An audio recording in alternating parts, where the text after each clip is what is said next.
The lawyer's voice was calm. Almost too calm. Your husband moved marital assets into a trust, she said, sliding the papers across her desk. Without your consent. My eyes stayed on the document. Victor's signature at the bottom. His sister's name listed as trustee. Dates going back 18 months. 18 months of quiet theft. I didn't cry. Didn't yell. Didn't even look up.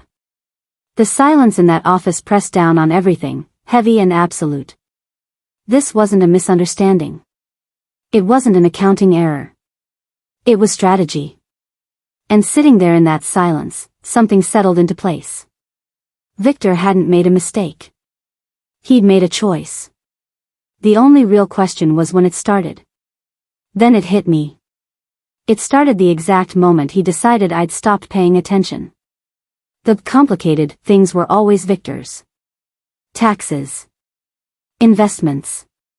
Monthly budgets. Retirement accounts. Whenever I asked a question, he smiled, the kind of smile that answers without inviting follow-ups. Don't worry about it, babe, he'd say.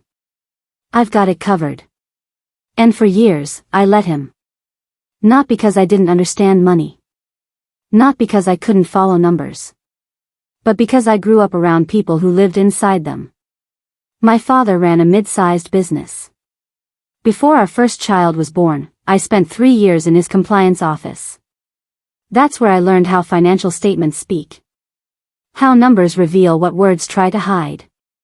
How clean accounts often conceal the messiest intentions. Victor never asked what I did there. Never seemed curious. In hindsight, that was probably his first real mistake. The irony still lingers. Everything Victor became, his career, his confidence, his connections, started with help from my family. Thursday night. Just after 9. Victor's phone buzzed on the kitchen counter while he was in the bathroom. A notification flashed across the screen for half a second. Transfer complete. No name. No details. Just enough to register. When he came back, I was pouring wine like nothing had happened. He kissed my cheek. Asked what I wanted for dinner the next night. Slipped his phone into his pocket. I didn't mention the notification. I didn't need to. Later, after he fell asleep, I logged into our joint account. Everything balanced. Every number sat exactly where it should.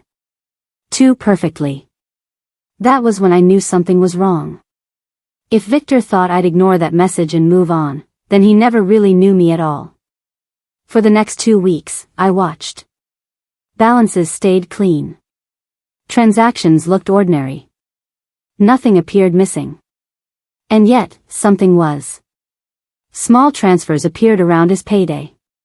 Round numbers. Consistent timing. Nothing dramatic. Nothing sloppy. I recognized that rhythm immediately. Not from our marriage. From work. It wasn't careless. It was intentional. That's when the truth clarified itself. Victor wasn't hiding money. He was hiding it correctly. And people who do that usually learned by watching someone else fail first. Once a pattern shows itself, it doesn't let go. The calls that pulled him outside. Mail redirected to his office. Articles about family trusts and asset protection suddenly filling his browser history. Victor was careful. And confident. Confidence repeats itself. And repetition leaves fingerprints. I started keeping notes. Dates. Times. Statements. The more Victor explained finances, for my benefit, the clearer the picture became. He wasn't reassuring me. He was testing me. What he never realized was that I'd already shifted modes, the same one I used in my father's office when numbers stopped behaving. Working compliance teaches you restraint. We once uncovered a department manager siphoning funds through a fake consulting firm. It took 3 months of silence and one perfectly timed question to end it. That's how you catch someone who thinks they're smart. That's how I handled Victor. Every lesson he tried to give me, I accepted politely. I nodded. Asked simple questions. And memorized everything. Then one night, scrolling through transfer histories, I saw it. The receiving account. His sister's name. I almost admired the precision. Almost. Victor thought becoming a stay-at-home mother meant I'd left my skills behind. He never considered what I brought with me. The trust was beautifully structured. His sister as trustee. Victor as beneficiary. Funds labeled strategic reallocation for family planning. Legal. Calculated. Cold. By moving joint assets under her name, he could protect them. Protect them from me. That's when it fully clicked. This wasn't about divorce. Not yet. It was about leverage. About options. And I was just one of them. So I decided to let him keep playing, while I documented every move. I didn't need confrontation. I needed consistency. Every night, after the house went quiet, I archived statements. Screenshotted emails. Captured browser histories. No anger. No panic.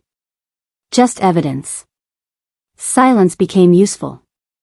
The less I reacted, the bolder Victor grew. And the bolder he got, the sloppier his concealment became. He kept digging. I just measured the depth. I never accused him. I filed a routine clarification request with the bank. 2 days later, they called him. I was making lunch when his phone rang. I heard his voice shift, from irritation to something thinner. An hour later, he stormed into the kitchen. They're asking about transfers from months ago, he said. It's ridiculous. I nodded. That is strange. But the thread had already been pulled. That evening, pale and tight, he asked the question that told me everything had changed. How much do you actually know? He stood in the doorway, drained of color. How much do you know? He asked again. I met his eyes. Enough. One word. No accusations. No emotion. Just truth. The silence that followed wasn't awkward. It was final. I saw the realization settle in. Silence isn't ignorance. Silence is preparation. And mine was complete. The divorce moved faster than he expected. The trust collapsed under discovery. His sister protected herself first. Every document I'd gathered spoke clearly enough. Assets returned. Accounts frozen. Reallocations reversed. Nothing fell apart suddenly. It failed exactly the way it had been built. With precision. Victor thought he'd built a fortress. It was paper. And I had every receipt. People say I changed. Maybe I did. But what I learned was simple. Silence doesn't mean submission. It means planning. Victor still tells people his mistake was trusting me with too much information. He's wrong. His mistake was assuming silence meant ignorance. I don't explain myself anymore. Real power doesn't announce itself. It documents. And waits. Victor learned that 18 months too late. By the time he realized I'd been paying attention all along, there was nothing left to hide. Some people think revenge means destruction. It doesn't. Real revenge is letting someone dismantle themselves. While you watch. And take notes.